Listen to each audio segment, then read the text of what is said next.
gente vai falar um pouquinho mais sobre o assunto com o mestre em Relações Internacionais, Urian Fancelli. Urian, bom dia, tudo bem? Oi, Colombo, bom dia. Obrigado pelo convite. Imagina. Urian, queria saber qual é a sua avaliação sobre o desempenho do presidente desde o momento em que o ditador Nicolás Maduro mostrou a intenção de avançar sobre a Guiana até agora, com a presença do presidente Lula por lá. Havia uma dúvida muito grande em relação à forma como ele ia desenvolver a tentativa de dissuadir a Venezuela, de eventualmente invadir ou tentar de alguma maneira ficar com o território da Guiana pela aproximação ideológica que ele tem com a Venezuela e com a ditadura Maduro. No final das contas, o desempenho dele é bom como líder regional? Ele conseguiu abstrair dessa questão ideológica e levar à prática, colocar em prática aquilo que de fato se espera dele, a atuação sem ideologia de um líder regional, preservando o território de um país que está sendo ameaçado por um outro invasor? Qual é a tua avaliação, Urian? Eu acredito que a postura brasileira de tentar marcar presença na região, isso tenha sido correto, algo que o presidente Lula quer evitar, até mesmo que vai de acordo com essa política externa que ele quer fazer, de buscar a liderança regional, uma integração regional, marcar um papel do Brasil na América Latina, na América do Sul. Isso pode ser que tenha dado certo até agora. Porém, ele quer evitar também que outras grandes potências venham se envolver nesse conflito. Quando eu falo grandes potências, é óbvio que eu estou falando dos Estados Unidos, né? Existem outras maneiras aí do Brasil conseguir, de alguma forma, contribuir para que não haja uma escalada disso tudo, que desde dezembro até então a gente não observa nada de significante acontecendo. Então poderia ser por meio de uma mediação diplomática, por meio das próprias organizações regionais aqui da América Latina, como a própria CELAC, também, né, a Unasul, poderia frisar os interesses econômicos entre Brasil, Venezuela, Guiana, para que não seja interrompido por uma possível guerra. Acredito que o Brasil fez o suficiente até agora, mas, dependendo do que acontecer a partir de então, poderia fazer mais. Agora, Urian, ainda na Guiana, o presidente Lula voltou, durante discurso, a acusar o governo de Israel de genocídio em Gaza. Ele tem reiterado essas críticas várias vezes. Há até um reconhecimento da comunidade internacional de que é preciso falar sobre isso. 30 mil mortes, quase, a maioria de civis, crianças e mulheres na faixa de Gaza. A ONU divulgou no começo da semana um relatório falando sobre a situação de vulnerabilidade da população por lá, dos palestinos. Mas a forma como isso está sendo feito, qual é a sua análise sobre isso? Está dando certo? Lívia, eu acredito que você rotular um evento que está acontecendo como genocídio é muito complexo, acaba sendo muito perigoso porque envolve aí muitas considerações, inclusive que são jurídicas, né? Como, por exemplo, aí a intenção, você tem que comprovar que há uma intenção de destruir fisicamente um grupo-alvo. E qual grupo é esse? É um grupo nacional? É um grupo étnico? É um grupo racial, religioso? Então, isso é muito complexo. Agora, talvez o grande erro do presidente Lula tenha sido comparar as ações de Israel na faixa de Gaza com o Holocausto, que é um evento único na história da humanidade que aconteceu há algumas décadas. Porque o Holocausto em si, não existe nada que possa ser comparado a ele, né? Aquilo foi um assassinato em escala industrial no qual centenas de pessoas eram assassinadas simultaneamente, simplesmente por terem determinada raça ou determinada etnia.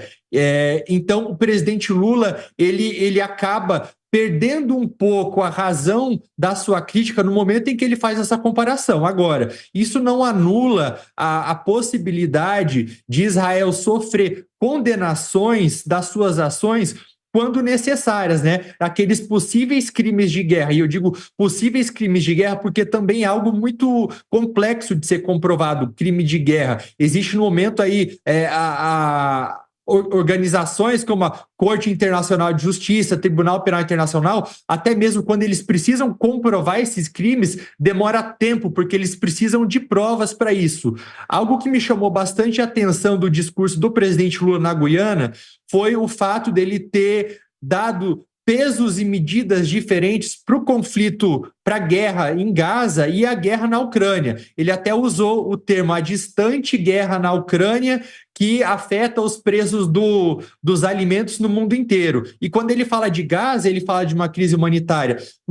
E isso é algo que pode ser observado, pode ser classificado como um pouco hipócrita, talvez. Eu entendo que o número de mortes em Gaza tem sido superior aos números na Ucrânia, mas ele pega um pouco mais leve em relação à Ucrânia por conta da proximidade que ele tem com Vladimir Putin. Ele teve, ao longo dos últimos meses, desde o começo do seu mandato, tentado, de algumas formas, minimizar as ações do Putin na Ucrânia. Ele comparou país invasor ao invadido em alguns momentos. Então, isso mostra para a seletividade que não é observada só no presidente Lula, não. A África do Sul, quando levou o caso de Gaza para a Corte Internacional de Justiça na Holanda, também teve uma seletividade, porque o país condena Israel ao mesmo tempo em que passa panos para a Rússia também. A África do Sul estava fazendo exercícios militares com a Marinha da Rússia em determinado momento. Então, isso mostra aí seletividade nas críticas. E, de novo, críticas a crimes sempre têm que ser feitas, mas deve haver consistência também para que não seja feito de forma hipócrita.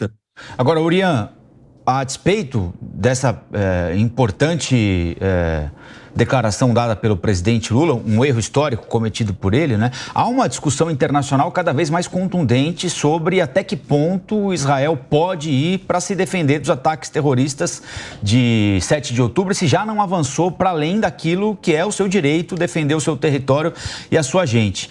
Essa minha observação parte de uma frase dita pelo presidente dos Estados Unidos, Joe Biden. Os Estados Unidos são o grande fiador de Israel na comunidade internacional. Biden, numa campanha eleitoral, disse o seguinte, abre aspas, olhe, Israel tem tido o suporte da vasta maioria de nações ao redor do mundo. Se isso continuar, com esse governo incrivelmente conservador, eles vão perder apoio no mundo todo. E isso não é de interesse de Israel. É uma fala importante, não é, Urian? E aqui, sem relativizar o Holocausto, como fez o presidente da República, o presidente americano vai ao cerne daquilo que de fato precisa ser discutido, né?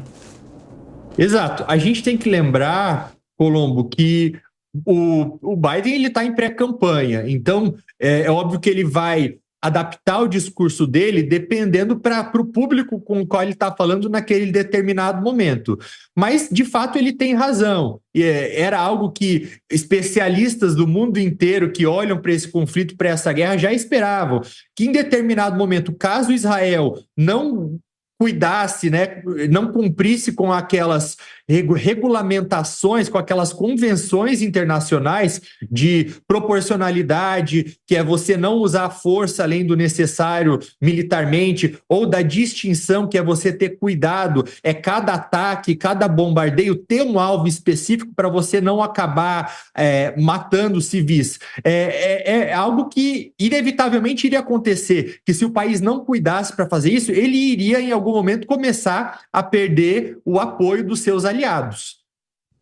Urian, vou passar agora para o Zé Maria fazer uma pergunta para você, tá? Salve, muito bom dia, Urian. Urian, eu acompanhei nos últimos anos aí a política internacional, não só do Brasil, mas de outros países, e a globalização avançou. Havia ali alguns políticos que defendiam a globalização do ser humano, para se ter uma ideia, né, da tentativa de avançar aí na integração dos países, e de repente parece que a chave foi virada. E hoje já se admitem guerras, nós estamos aí com 17 conflitos regionais, os mais importantes, esses que nós falamos aí, da Rússia invadindo a Ucrânia e de Israel contra Hamas.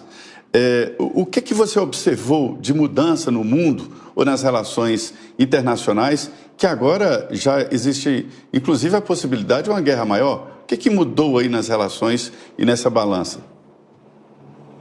Eu acredito que, em primeiro lugar, aquelas instituições internacionais que foram criadas, e essa é uma crítica legítima do atual governo, né, do presidente Lula, que foram criadas há 70, 80 anos atrás, como a ONU, como o Conselho de Segurança, o formato delas já não reflete mais a distribuição de poder do mundo. Então, assim, a ONU atualmente ela tem conseguido apenas servir como uma grande ONG que tem ajudado a remediar a esses conflitos, uma vez que eles já começaram, mas tem falhado miseravelmente em impedir com que eles aconteçam. Isso porque os países, principalmente aqueles do Conselho de Segurança, têm seus interesses diferentes. Então, a gente sempre coloca, né, as grandes democracias liberais de um lado, França, Reino Unido, Estados Unidos, e China e Rússia do outro. Então, eu acredito sim que a gente passa, e isso talvez tenha ficado mais evidente depois da invasão ilegal da Rússia à Ucrânia, por uma continuidade da Guerra Fria, uma Guerra Fria 2.0, em que a gente vê Ocidente e Oriente cada vez mais rachados. Agora, existem também uma ascensão que não pode ser inegável de governos com tendências autoritárias, de discursos nacionalistas também, discurso nacionalista não só por parte do próprio Netanyahu, mas também como do Vladimir Putin, que já deixou de se tornar apenas um líder autoritário, mas ele virou praticamente um ditador na Rússia, né? E a gente vê o mesmo acontecendo em menor escala, pelo menos aí uma faísca, aqui na América do Sul, na Venezuela, quando Maduro também começa a falar desse referendo, quando ele faz esse referendo para anexar ilegalmente esse Equibo, que é uma região da Guiana. Então, eu acredito que a ascensão desse autoritarismo tem ajudado nos ânimos. Isso acontece também em relação à China. É uma região que a gente tem olhado bastante, né? A China se prepara aí para uma possível invasão e anexação de Taiwan ao longo dos próximos anos. Tem triplicado o número de armas nucleares até 2035 que o país está produzindo. Então, eu acredito que tudo isso esquenta o clima das relações internacionais do planeta como um todo e torna tudo muito delicado e muito vulnerável para que outros conflitos comecem. Queria agradecer a participação do Urian Fancelli, mestre em Relações Internacionais. Ainda vamos voltar a conversar. Urian, obrigada pela participação e até a próxima. Bom dia. Obrigado, Lívia. Até a próxima.